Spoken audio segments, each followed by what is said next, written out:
Hello and welcome to the iCandy Duo podcast. I'm your host, Naomi Williams.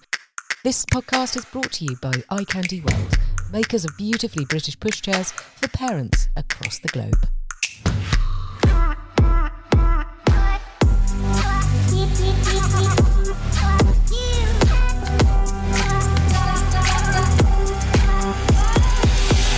We're delighted to be joined on the iCandy Duo podcast by Chris Carter, Head of Partnership Development for Great Ormond Street Hospital Children's Charity. Today, 14th of February, Gosh celebrates its 169th birthday. Founded in 1852 by paediatric pioneer Dr. Charles West, the Great Ormond Street Hospital for Sick Children, as it was known then, was both the City of London and the country's first specialist medical institution for children. Since 2016, iCandy has been privileged to support Great Ormond Street Hospital, a cause very close to the hearts of our family, inspired by personal experience and involvement there. In celebration of the hospital's birthday, we caught up with Chris to find out about the hospital today and the importance of charitable support to aid with everything from research into children's health to support for families and children. Hi, Chris. It's so lovely to have you on the iCandy Duo podcast. How are you? Yeah, very well, Naomi. Really good to be here with you guys. Having known you for a number of years, it's nice to be able to do something a little bit different with you as well. Oh, absolutely. Yeah, we were just saying, I think the last time we physically saw each other was 2019. So it has been a little bit of a while, but it's so nice to get together on such a sort of special occasion for Great Ormond Street Hospital Charity, because I believe, a happy birthday is in order. 169 years young, which is just the 169. Yeah, it's it has been around an awful lot longer than most of us, for sure. It's always really nice to be able to mark it each year, and hopefully it'll be another many more years to come as well with the work it does. Oh, absolutely. And I mean, right from its inception, the hospital has been at the very forefront of innovation for children's health. And 169 years, that's seen a lot of many changes, and also many incredible things the hospital's been able to do across that time. I mean, tell us some about some of the highlights and the breakthroughs. Yeah, well, broadly for healthcare, that 169 years has just seen the fastest advance in medical advances that there has been in human history. So an awful lot has happened, and actually we're really proud that Gosh has played a role in that. So some of it is innovations that we take for granted now. So back in 1883, they introduced sterile surgery. They called it the no-touch technique, where only sterilized instruments could be used on wounds or incisions. And that's something that we would be kind of a little bit taken aback by now, but it was an innovation at its time. And then all through the 20th century, there was some really special moments where there was just a new treatment that was developed. And I think one in particular was developing the first heart and lung bypass machine. And then things like this are absolute game changers. And I love thinking of the impact of that afterwards, how excited they must have been. And we kind of fast forward to just a few years ago, and we're now getting into the world of kind of technology and what that enabled over at the hospital. And back in 2015, there was a young girl who was cured of her leukemia, and this is the sort of thing that just didn't happen before. Also, it's a little bit kind of futuristic. What they do is called gene editing. And they basically cut the cell out of the body, they edit the genes within it, and they place it back in the body to then tackle the cancer. So as you can imagine, there's some pretty clever people working at the hospital, and that's been true ever since day one when it's opened its door. And what's really nice is that continues through to this day. I mean, that is actually incredible, isn't it? I mean, that's almost the stuff of sci-fi. I know, it's like nuts. Every day now that's happening and saving lives. Because I mean, as a townhouse with just 10 beds and 2 physicians, I mean, can you give a kind of an idea, a sort of an overview of the scale of the hospital and how it looks today? Yeah, sure. And the townhouse was 17th century, and it actually opened its doors to patients in the 19th century, just to give you that bit of knowledge. But I love that thought, that it was just a house on the street, and it filled up straight away. And so on day one, they were like, we need more space and we need to get some support from people to make that happen. It is a very different site now. So we've got over 600 children who come through the doors every day. And some of those are follow-up appointments on procedures, and some of them, they need life-saving treatment there and then that day. And that's kind of what GOSH does. So there are over 400 beds now. It's often pretty full. They're not operating with huge spare capacity. And there's now space in many rooms for family members to stay close by as well. The whole space has been transformed over the years. And I always like to think of it as a bit of a village. So you've got a school that's on site, because some children will stay for quite a significant period of time. There's several gardens for that kind of outside space. There's a chapel and other multi-faith areas as well. And of course, a restaurant. So you wouldn't want to, but if you needed to, you could sort of stay on site for a period of time, and you kind of catered to have all you need. Yeah, no, I have to say, whenever I've visited the hospital, you can actually, like you say, it is like a village, and you can sort of see, as, in this sort of the heart of central London, what was this kind of, the small sort of townhouse, and how it's grown, and all the various parts of it. But it always feels very homely.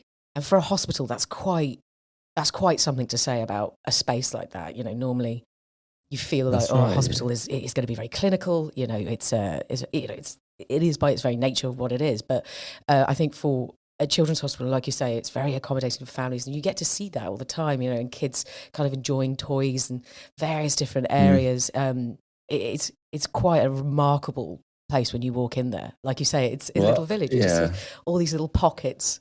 I was a bit taken aback when I first went in. There's this little kid, he charged past me on one of those little kind of scooters they have, and I was like, what's going on here? I was expecting there to be that clinical feeling and people rushing about and a sense of tension, but actually it's the exact opposite, and very deliberately so. And it makes sense once it's explained to you, but it was an active decision. We're going to make it colourful. There's going to be artwork from the patients on the walls. The staff are going to wear bright coloured tops where they can, and it's all just to put the children at ease, and that makes perfect sense to me now. But until you kind of experience it, you can have a different perception of it. So it's a really nice moment when you realise, no, this isn't going to be your standard hospital. This is something a little bit different. No, absolutely. And I think even as an adult, and probably as many parents go in and out of those doors every day, it probably has an effect on them as well. It feels very safe and very fun. With all those lovely things on the walls, like you mentioned. And we do have it's an outside play area that was designed in collaboration with Disney. It's called the Disney Reef, which has a series of kind of areas with the different Disney characters in, and for sure you see the kids having the time of their lives in there, but you see a lot of adults enjoying it, and the staff are some of the first to rush into it. So yeah, you are right to say that the whole kind of ethos and atmosphere within the hospital has that beneficial impact on families as well as the kids. Yeah, I mean, you mentioned, the Disney, it's normally the first place I kind of want to go to, actually. I love that place. But like you say, I mean, in the 169 years, I mean, you've been supported by quite a lot of notable individuals, J.M. Barrie being one, which a lot of our listeners will probably recognise the name by Peter Pan. Of course, Charles Dickens, Queen Victoria, pretty heavyweight name there. I mean, in 2021, what does your role as, head of partnership development mean for the hospital? Yeah, I think those lists of names are really testament to the kind of generosity that GOSH inspires in people. They are some big old names as well, and I hope it doesn't sound like I'm the next natural name in that list after you set out those three. My work is definitely just to find companies and organisations who are open and willing to support the work of the hospital. So GOSH is an NHS hospital, but due to its specialist nature and the fact that the children it treats have the most complex conditions, it does rely on charitable support to help deliver that need. So we've got the people in place over at the hospital. There's some absolutely brilliant specialists. But where they need some help is in making sure they've got the right facilities, and we can fund research projects to support the work they do, and just funding those wider kind of family and staff support services. And that's what the charity does. And my role is to find companies who are kind of willing to put their hand up, a bit like iCandy did as well all those years back, and are willing to say, yeah, we'll come forward and we'll raise money for them. But also it might be through expertise, or it might be through time given. It's there is that reliance on people giving, and it really motivates me to know that on that first day back in 52, then they needed support and they had to go out to wider society to ask for that. There wasn't an NHS, there wasn't the government who could step forward. We're in a different position now in 2021, but nonetheless, we still need to go out to the wider community and we still need to find people, individuals, companies who can play that role. And I find that really motivating. The story continues all the way through to this day, that it's thanks to the efforts of people kind of putting their hand in their pocket and going out of their way that the children who need that support most get it. I love that. And that's what makes my job brilliant, I think. Yeah, that is fantastic. And I think, yeah, those pioneers, the names that we mentioned, they really kind of paved the way to be able to kind of popularise, I guess, support for charities as well. Because, I mean, it's not just, say, sort of fundraising. It's not just sort of donating money. I suppose working with different partners, you could see it within the hospital as well. Yeah, it's that expertise that comes from people in different sectors and industries. Applying it to healthcare is it's the most exciting opportunity we have.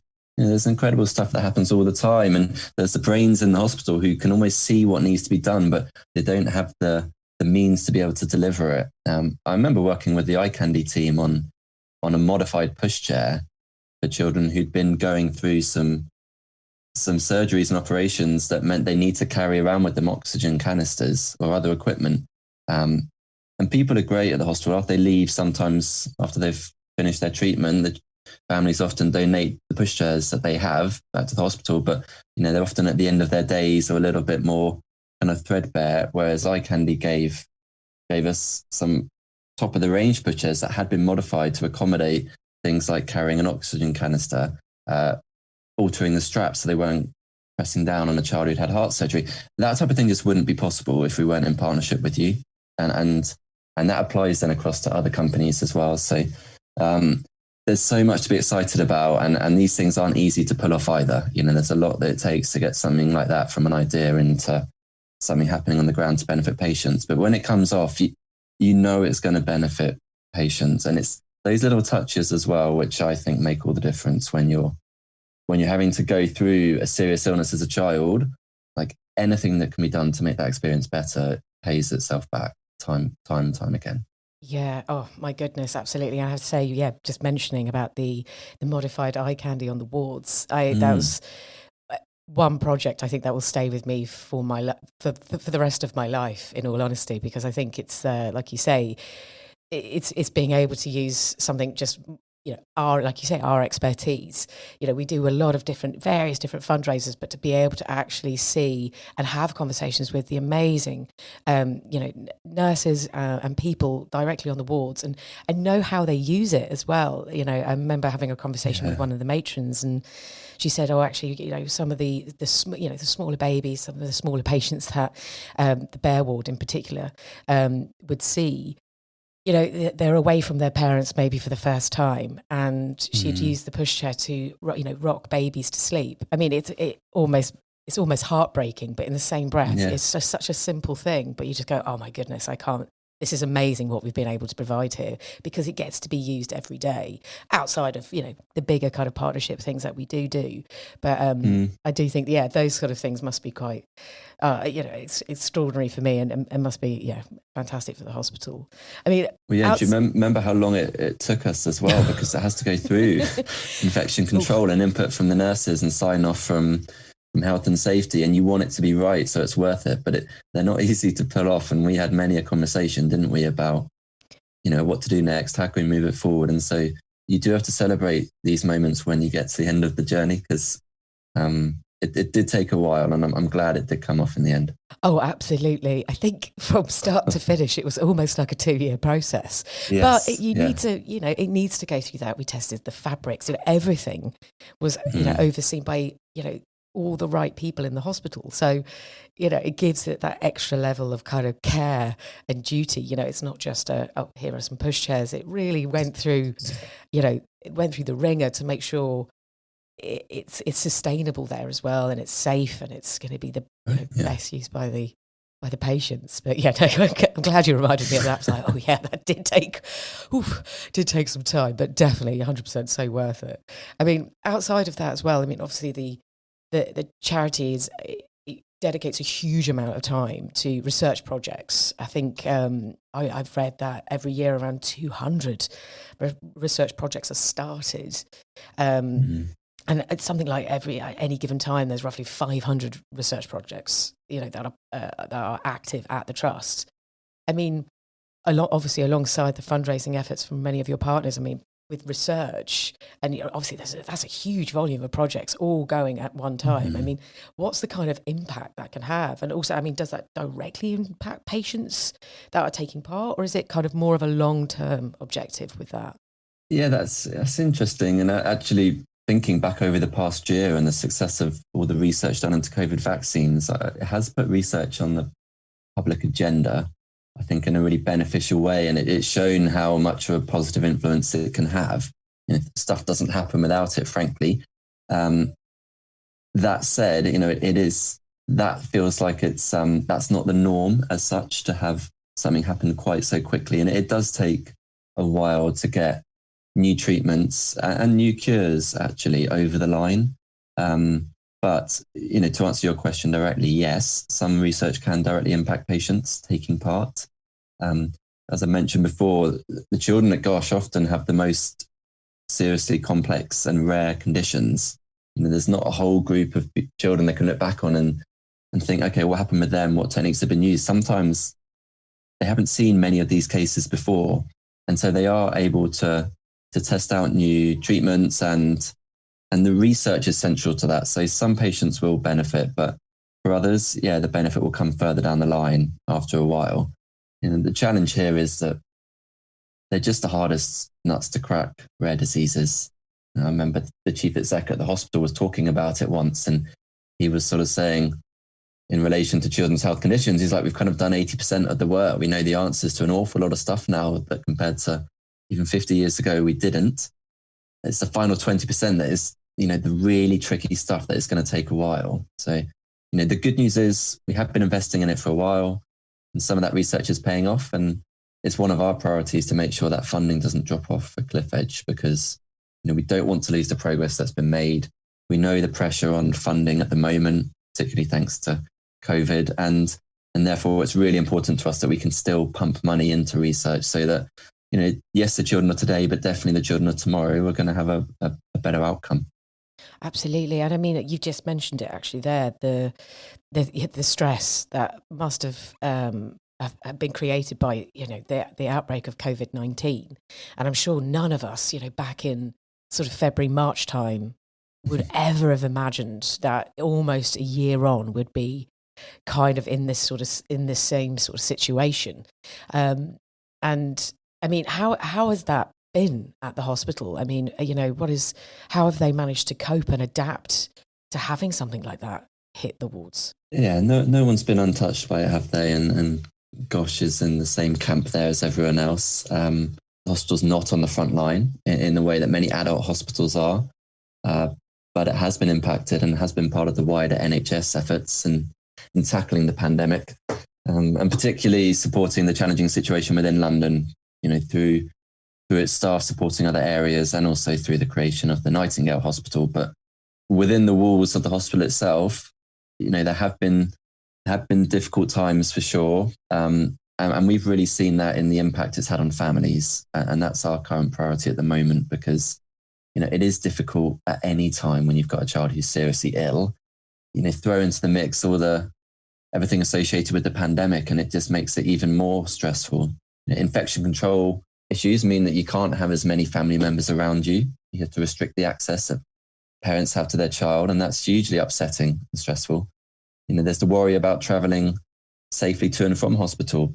Many patients come from all across the UK, not just from within London, and that is a kind of extra thing for them to consider and worry about. And there's the fact that staff are having to treat children and young people in protective gear and PPE, and that's not an ideal situation either. So it has added to the strain, I think, of these families, and that's why we've wanted to support them through play services. So that the play team at the hospital, who I know you've met, Naomi, that they're really good at just trying to kind of ease people and patients and families through the treatment in a calm in as calm a way as possible. Also, we're trying to provide some accommodation nearby to the hospital for people to stay overnight when they need to. And then there's the wider support that is delivered through the social work team at the hospital. So it's not been straightforward by any means. The hospital's committed to continuing to try and treat as many patients with non-COVID conditions as it can. And we've just been trying to support them as best we can throughout this time. Oh, wow. I mean, yeah, that sounds absolutely incredible that, and obviously, yeah, the families, and like you mentioned, actually, it's like, it's an obvious thing to say, I suppose, because I've spoken to quite a lot of different women that have gone through childbirth recently on the podcast.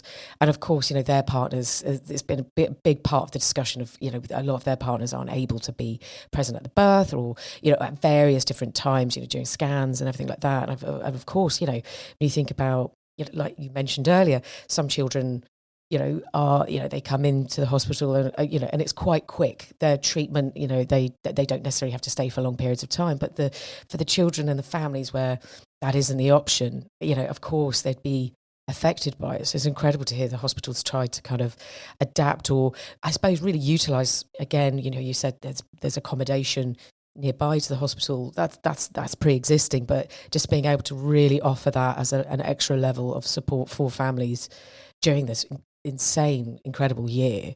That's incredible that you've been able to really adapt and really kind of emphasize those elements.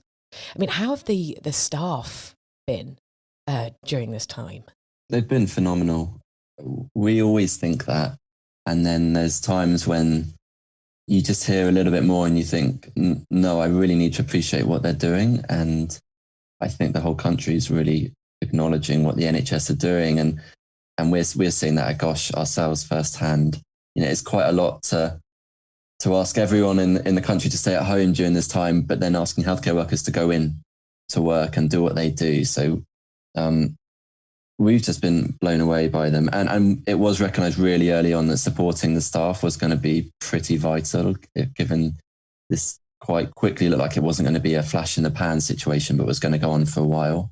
And some of our partners really stepped forward in a lovely way and kind of delivered some basically kind of food supplies and kind of things, that basic supplies for the staff that they could benefit from. So, when you're working flat out in stressful conditions, the thought of then going into a supermarket on your way home from work, that's not what you want to have to do. So it was really nice that we could provide them with a little bit of support there. And a coffee cart was actually set up to get them free coffee. And most of my team are absolute coffee hounds. They would just absorb coffee any way they can. And so I think for people within the hospital, just knowing they could pop down, grab a free coffee, take like 5 minutes breather before heading back up, that sort of thing makes a world of difference. So we've been so impressed by what the staff are doing, and it's not been easy for them. They haven't had that moment to really step back and take a break and pause. Just the way the way the year has gone, and the fact we've kind of gone back and forwards with lockdowns just has meant they haven't had that moment to take pause. So the hospital are supporting as best they can, and at some point they will need to get that break. But for now, they're just doing an absolutely brilliant job of supporting families who themselves are obviously going through a hard time. Yeah, no, I think, yeah, I mean, just I can imagine the impact if they're working incredibly long hours under enormous amounts of stress, and like you say, just constantly developing and changing scenarios. Like we're in lockdown 3, I think it is. I'm kind of losing count. I think just to have a coffee cart probably really did their morale quite a bit of boost as well. If they're tired, they're kind of facing maybe even the 15th hour of a shift, just like you say, just nipping down and having a good coffee, I'm sure really did keep them going. Real that's right. And they've had to learn different ways of working, social distancing and all the infection control associated with COVID and the protective gear, and making sure they've got capacity to support anyone that's been tested positive for COVID, although the numbers aren't very high, but also ensuring they can still deliver the right care for children and young people who've got non-COVID conditions. There's a lot they've had to learn this year on top of what they've been doing. So, we try and remember that, because it's just not been straightforward. In a crazy old year, I do think healthcare workers the more you read and hear about it, the more you're like, my goodness, that is something else. I've been sat behind a computer screen all year, and so I don't really have too much to complain about, really. And they've been dealing with some quite extraordinary issues. You know, you just took the words out of my mouth, actually, because I was just, seeing and hearing that. It's like, wow, my year in comparison, it just doesn't even touch it. Like you say, I mean, yeah, okay, there's a period of adjustment working from home and not in an office, but I mean, in comparison, well, there is none. It really doesn't. It really puts things in perspective of really what these guys are, going through and continue to go through.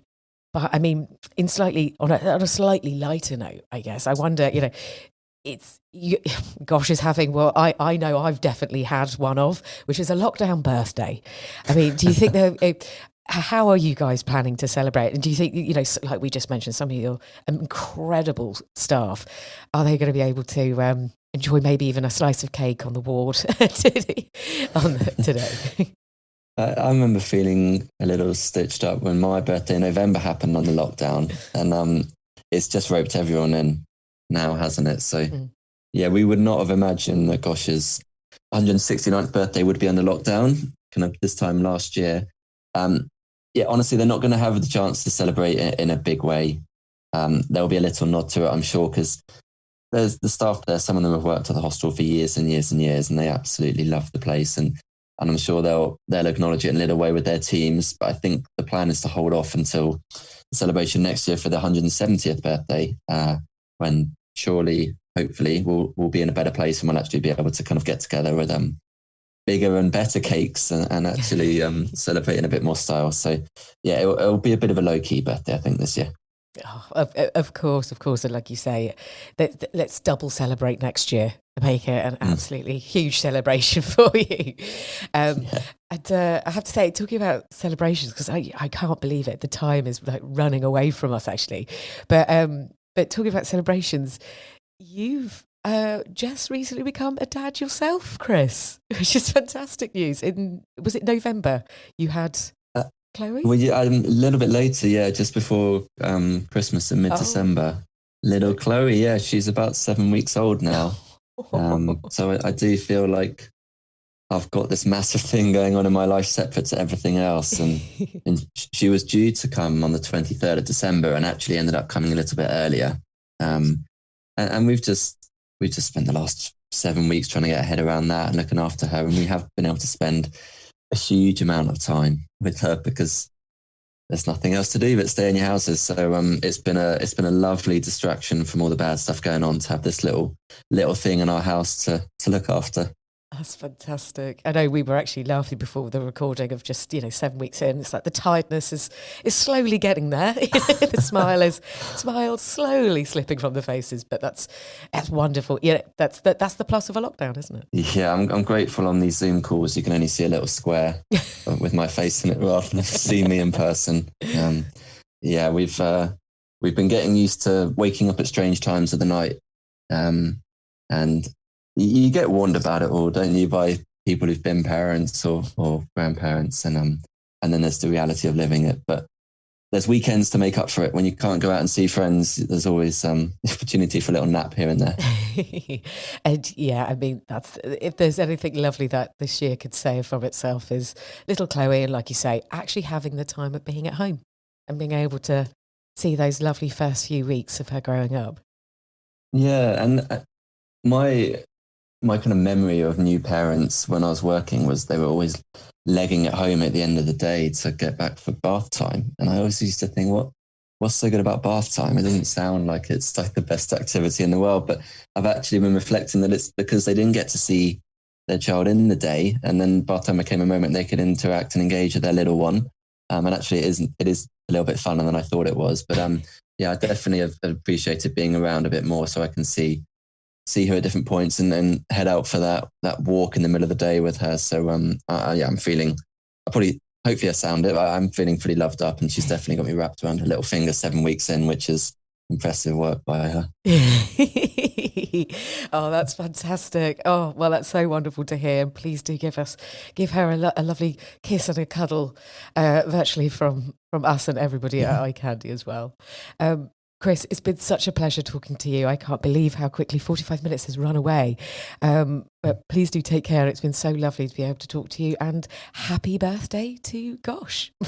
Yes, thank you. I will pass that on to the teams at the hospital, particularly the team who benefit from the pushchairs, and the iCandy team have always been wonderful supporters of Gosh. So thank you, and here's to hoping we can actually meet up in person later this year.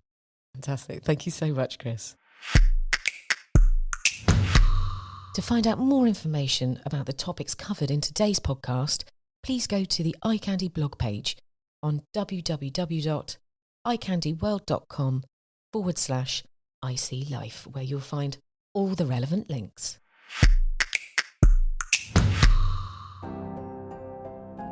iCandy is a proud supporter of Great Ormond Street Children's Hospital charity. COVID-19 means the hospital is facing new challenges and needs more support than ever to continue the life-changing care and research for seriously ill children. If you are able to support Gosh, please head to our dedicated fundraising page on www.justgiving.com/company/iCandy.